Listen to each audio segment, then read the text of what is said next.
Hop in the car, watch it go vroom, vroom. I told her mom that I blow soon, soon.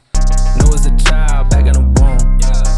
Oh, told her step back, I need my room, room. Hop in the car, What's up, everybody? watch it go It's your vroom. boy Ryan, and this is the Thunder Channel.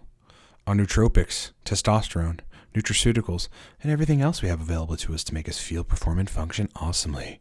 I am your host, Ryan Michael Ballo. Appreciate you being with me. Subscribe to the channel if you haven't. Hit the bell to get notified of everything that this channel is putting out. Get the YouTube app on your phone because then it'll notify you if we're doing live streams or if new content comes out. A couple products support this broadcast. I'll explain them at the end of this video, but super quickly because they're radical. Number one, the Cortex stack, powerful pre-made nootropic stack. Motivation, mental energy, verbal fluency, all in a couple capsules. Get it at livecortex.com. Link in the description below. Secondarily, the Torque nootropic stack. If you want 6 to 8 hours of high performance brain energy and stimulation that is clean by Torque, livecortex.com. Link in the description down below. Coupon code 15 now saves you 15% off of both of those products. Okay, friends, this is a video I've wanted to do for a long time because I find myself in forums sometimes being like, no, Drafenol doesn't raise liver enzymes. I don't know where you heard that. It got perpetuated throughout the web, and there are a lot of things for which that is the case. And then there are some truths, or at least gossip or whatever about nootropics that gets sort of perpetuated throughout the nootropics blogosphere that actually are true. But what I want to do in this video is distinguish between hearsay and things that are actually false and truth relating to nootropics. So sit tight, get ready, my friends, because I'm about to set the record straight. I love setting the record straight. It's very important for the record to be straight, my friends. Okay, so number one, the Drafenol and liver enzymes hearsay, right? The gossip. Most people think, or it's one of those things that's been perpetuated throughout the nootropics blogosphere, that taking a Drafenol is going to raise your liver enzymes, or that it can. Well, sure, anything can raise liver enzymes, especially in a person that's predisposed to it or is in a place where they're taxing their liver considerably, like with booze every day or something.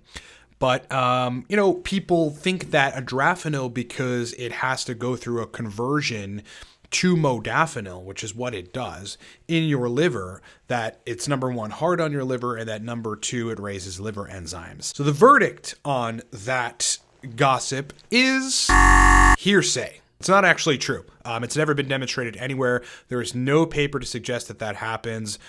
There aren't even any anecdotals on the web that I could find over many years that demonstrate elevated liver enzymes after consistent use or semi-frequent use of a Drafenol. Now, I'm not saying that you should be using a Drafenol consistently. There are better options, but if you only have a Drafenol, totally fine to use. But what I am saying is that I personally have tested liver enzymes after long stints of a Drafenol use and never have they raised. What people have to understand is that not only in food products and in food itself and in supplements and in other drugs and even your antihistamine that you take or whatever is going through the liver, right? Your liver is a pretty prominent kind of filtering organ and system in your body, and it is kind of constantly being, enacted to work through all manner of food, supplements, and other things. So number one, a Drafenol raises liver enzymes is not only false, but hearsay, my friends. Number two, and this is a good one, Noopept gives you HD vision. That's another kind of gossipy thing, or something that's been kind of perpetuated throughout the nootropic sphere over the last 10 years or so. I guess the idea is it's optimizing, some neurotransmitter system that may just make, your ocular function, optimizing the optic chiasm or something. That's kind of been perpetuated around the web. And the interesting thing about it is that does have anecdotals behind it. It's got people that are taking Noopept in various doses, and then they're explaining and reporting that it seems as if they can see better, and that things that they're looking at are actually HD vision, my friends. What is the verdict on that? Truth. It's actually true. What Noopept has the tendency to do is optimize cholinergic function in your retina. So if you've taken Noopept before and you feel like you're seeing better and you're like, oh, maybe that's placebo, or probably it's placebo, how could it actually make me see better acutely? It probably did, because it's optimizing acetylcholine receptor function in your retina, thus allowing for you to see better acutely. I would point you to a paper that's titled Acetylcholine Induces GABA Release onto Rod Bipolar Cells Through Heteromeric Nicotinic Receptors Expressed in A17 Amerikine Cells. The first part of the paper pretty much tells us that this is true. It goes, acetylcholine is a major retinal neurotransmitter that modulates visual processing through a large repertoire of cholinergic receptors expressed in different retinal cell types. So the HD vision idea of taking Noopept is actually true, my friends. It is not hearsay. It is truth. Third thing that gets perpetuated out in the nootropic sphere is that dopamine and enhancing dopamine is just for motivation and energy, right? That's what people think. You take like the Cortex stack, pretty dopamine centered, gives you motivation and energy. Even Torque, dopamine centered to some extent, gives you motivation and energy. People take modafinil or phenylalanine or tyrosine, and then they've got elevations in dopamine, or at least better functioning, and they feel more motivated and have more energy. But truth about dopamine is that without proper functioning of dopamine, you don't just lose motivation and that kind of get up and go productive energy. You also have memory problems. You also have memory issues. Some of the folks that have hardcore dopamine depletion that I've worked with express a lacking working memory. And I think a lot of anecdotals validate that on the web, that, when dopamine is depleted at some large, really, really significant level, then, working memory and general memory is a lot more poor. Dopamine, is responsible for a lot of things. With proper dopamine functioning, you're not only more motivated, more energetic, but your memory works better, your verbal fluency is a little better, your general processing capacity and cognition is better. So dopamine isn't specifically for motivation and energy, so that, my friends, is hearsay. Next topic is one kind of near and dear to my heart that I've paid a lot of attention to, and I swear I'm like a crusader on the web, like trying to tell people, no, like this isn't true, and you should think about it this way, and here's the papers to back it up, and here's some anecdotals, and you should think about this, and that is that aggressive binding to dopamine receptors with nootropics is going to, or has the potential to downregulate said dopamine receptors. And usually the chemical in question is macunapurines, but also it could be tyrosine or phenylalanine or whatever, right? Just things that give you more dopamine that ultimately end up binding to the dopamine receptors, aggressively. And people think, repeated usage of those compounds can desensitize dopamine receptors. You see it all the time, right? It gets perpetuated throughout the web, like, oh, don't take mucuna because you're going to downregulate dopamine receptors, or don't take too much of phenylpiracetam because it's a DRI, and that may downregulate dopamine receptors. The verdict on that one is hearsay. It's not true, okay? And I know this, both from the clinical literature and understanding how dopamine receptors work, but also in having worked with people that were taking very, very hardcore dopamine D2 receptor agonists. I mean, really, really strong, potent ones from, pharma land, like Pramipexole, Cabergoline, and Bromocriptine. And what actually is the case with those drugs, so those drugs are used, for a variety of things, but mainly for pituitary tumors that express a hefty amount of D2 receptors, and those drugs act as agonists at the D2 receptor, on the pituitary gland and elsewhere, and usually shrink tumors and get hormonal imbalances repaired or restored and kind of back in normal order. And what tends to happen for a very, very small fraction of those people is that they will become non-responders to these heavy pharmaceutical dopaminergic agonists, Cabergoline, Bromocriptine, and Pramipexole. And what we've found in the literature, the reason is in fact desensitization of the dopamine D2 receptor. But this is like after, in most cases, years of usage of heavy, and this is an important distinction, pharmaceutical D2 receptor agonists. This is a completely different thing, and like wildly not similar to macunapurines, L-tyrosine, anything that's going to make you build more dopa or synthesize more L-dopa and then convert it to tyrosine, like perhaps bromontane or something. Obviously 9-MEBC, which will help you to, synthesize more tyrosine into L-dopa and then, build more dopaminergic neurons. These things are not going to downregulate dopamine receptors. It's just not going to happen. If you understand the pharmacological difference in terms of strength between cabergoline, bromocriptine, pramipexole, that class of dopamine agonists, hardcore strong dopamine agonists, and like something like Mucuna or something, you get that it's a stark, vast difference. And that's just one of those things that people thought like, oh, if you use Mucuna or tyrosine or something too consistently, then you're going to downregulate the dopamine receptors. Not true, my friends. That is hearsay. You need something much stronger than, Mucuna to desensitize the dopamine receptors. Number 5, next one. I haven't really been numbering these, but I guess I'll just start numbering them now. Number 5, choline by tartrate is not as effective as alpha GPC, and therefore it is useless to take. That's been perpetuated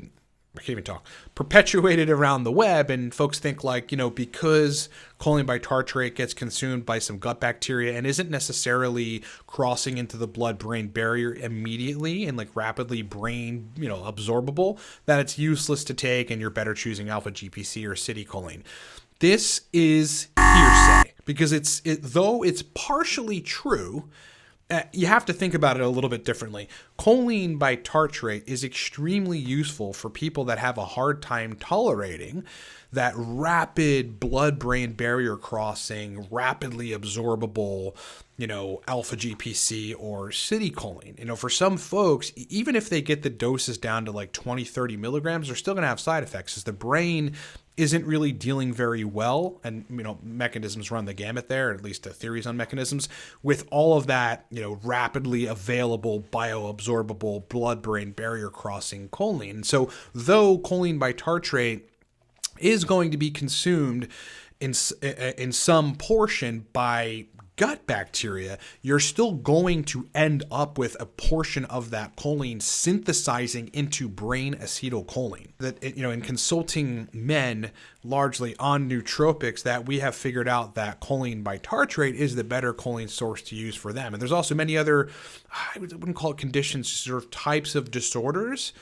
in as far as brain chemistry goes that I have worked on and treated with people where choline by tartrate was better than alpha GPC and CDP choline. Just, you have to think about it in much more of a nuanced way. Number 6, and this is an important one, GABA supplementation is useless.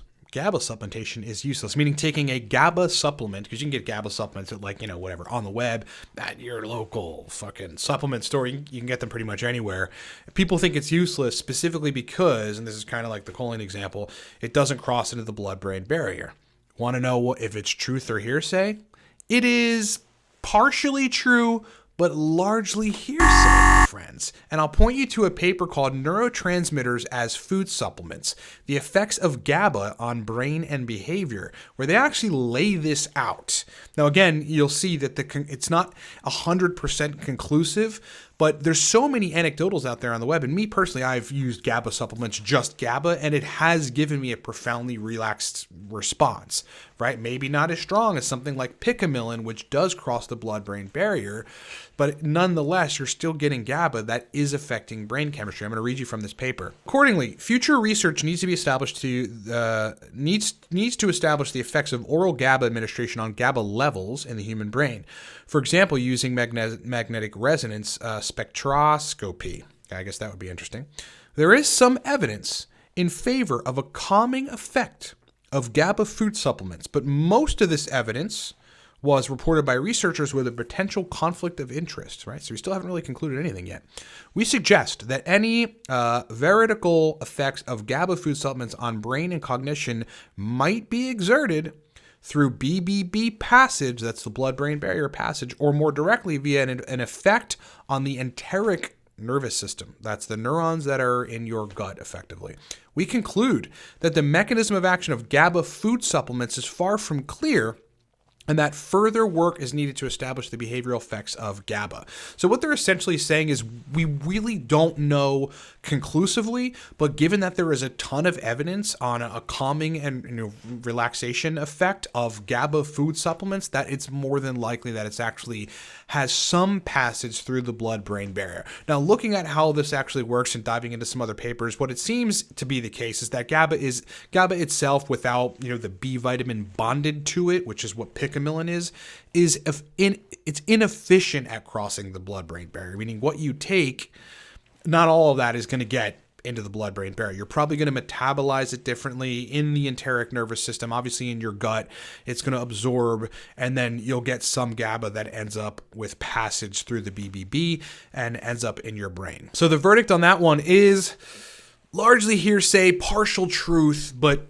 hearsay. I mean, GABA as a supplement, as a food supplement, is not useless. Most folks, depending on the dose, depending on their brain chemistry, will get relaxation effect from regular GABA supplements. That's true. Number 7, pre-made stacks are not worth it, and you can just make your own with all the ingredients in the pre-made stack. So this one is a funny one, right, to me, because obviously we make pre-made stacks, but I also don't exclusively take Torque and Cortex. I take Alpha Brain. I take True Brains, some of their liquids.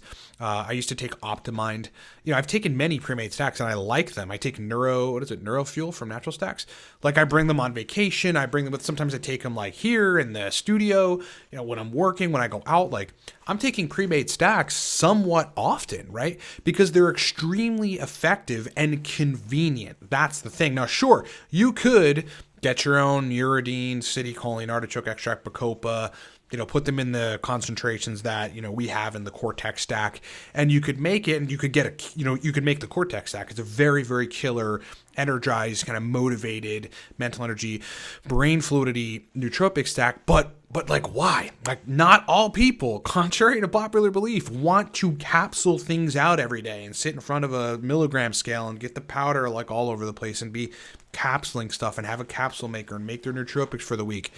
In fact, most of the business people that come to me are like, oh, I got to do that. Because sometimes we'll have them taking some pre-made stacks, but then obviously also to be targeted, we're having them take different formulations of different things to be extremely, nuanced and granular about affecting brain chemistry in particular ways to get them really great brain performance. So that's necessary, but they don't like it, right? They don't want to, like, oh, I got to get a fucking scale. Like, some people don't want to do that, and that's perfectly fine. Like, you can just as easily get the right pre-made nootropic stacks that are effective for you, and hopefully the brand behind them has taken a lot of time and done a lot of thinking and actually understands nootropics methodology and brain science to at least some degree, and they've put together stacks that are generally applicable for most people. That's what you want to do. Like, I'm an expert in pre-made stacks. Like, I get calls for people that are building nootropic stacks that want to consult with me because of what I know about nootropics, but also, we've got 2 pre-made stacks on the market. And yeah, ultimately it does come down to building stuff that is generally applicable to most people, and you can do that. We did it with Cortex and we did it with Torque. Also, Alpha Brain is a pretty bitchin' nootropic. The True Brain liquids, they're sort of hit or miss. OptiMind used to be pretty okay. I think I used to take it. It was a little too stimulant for me, like not quite balanced enough. And then, of course, there's things like Qualiamine, which is completely imbalanced. So I get why people sort of have that idea. But look, largely it's about convenience. So when I go on vacation, when I take trips, like if in the morning I'm like, you know what, I don't really feel like looking through the book and seeing like what stack I can formulate today. Like, I just know that Cortex is going to turn the brain on, or Torque is going to turn the brain on. Like, sometimes in the morning before the gym, if I don't feel really up to it and I need a pre-workout boost, Cortex, Torque, either one of those, even Alpha Brain to some extent, very, very powerful, my friends. You got to understand the utility of pre-made stacks, and like, again, for some people, they're not going to want to weigh things out. For some people, they're only going to take pre-made stacks, and that's fine. It is okay. If you've got the right pre-made stack, it's not going to desensitize any receptors, as we explained in the, the dopamine one, which is largely hearsay. And ultimately, in the end, what's going to happen? You're not going to die. You're not going to blow up. You're not going to turn into smithereens. You're not going to melt like the Wicked Witch. You're going to have good brain function consistently. So the idea of pre-made stacks not being worth it and not being a good idea and largely being useless, hearsay and not true. Last one, number 8. Phosracetam upregulates the GABAergic system. Okay, that's been kind of perpetuated throughout the nootropics web. People take phosracetam, well, to quell anxiety, which is very effective for a good degree of people, and in some cases intentionally to try to upregulate the GABAergic system. That's been something that's been sort of passed around the nootropics web for many, many years now. So what is the verdict on it? The verdict is truth. Phosracetam as a nootropic chemical, which is, I think it's I don't know, chemical name or something, is NS105, does have research behind it that pretty conclusively suggests, right? It's not 100%, but like they ruled out other mechanisms, and it's like, it's very clear that there's upregulation of the GABA B receptor. In fact, I'll point you to a study called Effect of Novel Cognition Enhancer NS105, which is the chemical name for phosracetam, on learned helplessness in rats, possible involvement, it even says it in the title, of GABA B receptor upregulation after repeated treatment, in which, like, you know, the primary element that, you know, is relevant to this that you guys want to read or understand is NS105 has potent antidepressant activity. So interesting thing to take away, which may involve upregulation of GABA B receptors after repeated administration. Now, interestingly, in my anecdotal, so that is mostly true, right? It's true as far as we can tell that phosracetam is in fact having a positive upregulatory effect on the GABAergic system and primarily the GABA B receptors. Now, what I've seen anecdotally is that people that have, I don't want to call it like failure to launch socially, but like, yeah, lack of courage to open up and interact with folks in social contexts do substantially better when they're taking phosracetam, and that is almost definitely due to the GABA B receptor upregulation. And so when you upregulate receptors in a targeted way with a nootropic chemical or any chemical, then what you essentially facilitate is the active binding to those receptors from its inherent ligand. You know, the ligand in this case is GABA, right? The neurotransmitter. You foster a better functioning of that bindings, right? So if GABA itself can, through upregulation of receptors, bind to the GABA B receptors more potently, more consistently, you know, more powerfully, then definitely you're going to get like that GABAergic calm, anxiolytic effect. So, you know, on the speculation that GABA B is upregulated as a receptor class throughout the brain with phosracetam, that is largely truth, my friends. All right, that's all I got. Thank you so much for being with me. I figured I would do something fun and kind of like dispel some myths out there, because like, again, I find myself in forums like telling people, no, like, you're not going to desensitize dopamine receptors with Mucuna. Mucuna is not L-Dopa. It's not pharmaceutical L-Dopa. Same with tyrosine and phenylalanine and all these other things. Like, I find myself saying, yeah, you know, there is a use for choline by tartrate. Yes, you should be taking Premade stacks. No, a Drafenol is not going to, you know, raise your liver enzymes. Spread the word. Like the video, guys. Please like, because YouTube has banned us several times. We had to get the channel back, and that really messes with the algorithm. We should have 100,000 subscribers or more by now. So I want you guys to share this, like it, please. And I really want to do an algorithm push for YouTube in this channel. Okay, my friends, what supports this broadcast, as I explained at the beginning, 2 epic nootropic stacks. Number 1, Cortex. Look, I mean, if you want powerful motivation, mental energy, the will to work, right? Verbal fluency and brain fluidity. Like, imagine that feeling that your brain is super clear, it's very fluid, and functionally you're motivated and you have energy. Like, your brain is on fire, like you're firing on all cylinders. I can't tell you how good that feels. It is the difference between you getting shit done and not, being productive and not, being happy in a lot of cases and not. Cortex is an epic stack for all those things. And for most folks, it improves their mood. So on top of all that great energy, you have a better mood, which just makes life better. Your brain is the core instrument for how your life is going to go. Not necessarily what's going on out there, my friends. It's in here. Cortex is an amazing nootropic stack. Buy it at livecortex.com. The link is in the description down below this video. Coupon code 15 now saves 15% off the Cortex stack. Go do it, livecortex.com. Go get a bottle, get 2. Secondarily, and definitely a different stack, so we wanted to like build different nootropic stacks, the Torque nootropic stack. Most purchased stack on the internet, And why? Because for 6 to 8 hours, it kicks your ass. Clean, stimulant energy, hardcore motivation, the will to do work you don't want to do. Good cognitive function. And I think the most important part, or probably the best part about taking Torque, is it's sustainable. You can take it daily. Not many nootropics are sustainable in being able to take them for a 5 to 6 day work week and then take a day off, cycle off, come back, take the stuff again.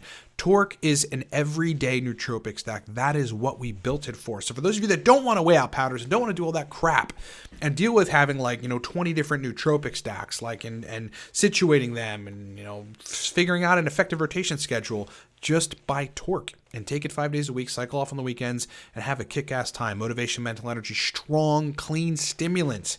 Link is in the description below for the most purchased nootropic stack on the internet, the Torque Nootropic Stack. Also, save 15% using the coupon code 15 now. And with both of our stacks, you are better off, especially Torque, getting a monthly subscription of it. Just get it shipped to your doorstep. Just auto build. You don't even have to look at it. Stop spending money on $8 Starbucks drinks and just get auto ship nootropics. It is the way to go, my friends. If you need my help to help you, if you are one of those people that does want to formulate a bunch of nootropic stacks, and usually these are business folks that need hardcore performance and they want to try different things, hire me. I mean, I am the world's foremost expert on helping people facilitate high levels of cognitive function. I mean, that is my specialty. We've got consulting plans from 3-month options to 6-month options to singular call options to even annual options, which ultimately save you money. Look, if you're a hard-charging business person and you want to function at 180%, hire me. That is what I do. I will make you fucking function like a beast. You can hire me and book any of those consulting packages at livecortex.com, and those links are in the description below as well. Pleasure hanging out with you guys. I hope I have dispelled some myths. More content to come, obviously, this week. So much more content to come, dude. I got so much cool shit going on. You guys are going to love it. Pleasure hanging out with you. Thanks for being with me. And I'll talk to you next time.